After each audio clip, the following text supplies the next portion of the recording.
ایک حدیث میں وارد ہے کہ جس گھر میں اللہ کا ذکر کیا جاتا ہو وہ آسمان والوں کے لیے ایسا چمکتا ہے جیسے زمین والوں کے لیے تارے چمکتے ہیں۔ ایک حدیث میں ہے کہ ذکر کی مجالس پر جو سکینہ ایک خاص نعمت نازل ہوتی ہے، فرشتے ان کو گھیر لیتے ہیں، رحمت الہی ان کو ڈھانپ لیتی ہے اور اللہ جل شانہ آسمان پر فرشتوں میں ان کا ذکر فرماتے ہیں۔ ابو رزین رضی اللہ تعالیٰ عنہ ایک صحابی، وہ کہتے ہیں حضور صلی اللہ علیہ وآلہ وسلم نے فرمایا کہ تجھے دین کی تقویت کی چیز بتاؤں جس سے تو دونوں جہاں کی بلائی کو پہنچے؟ وہ اللہ کا ذکر کرنے والوں کی مجلسیں ہیں،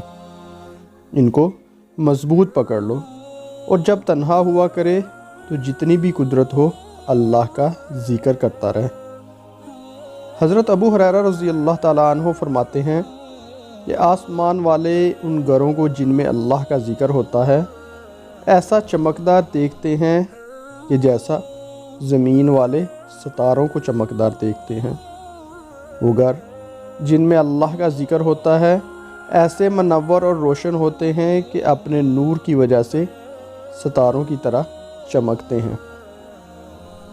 اور جن کو اللہ جل شانہ نور کے دیکھنے کی آنکھیں عطا فرماتے ہیں وہ یہاں بھی ان کی چمک دیکھ لیتے ہیں۔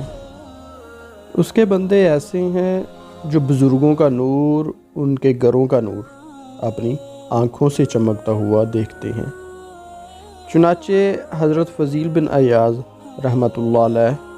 جو کہ ایک مشہور بزرگ ہیں،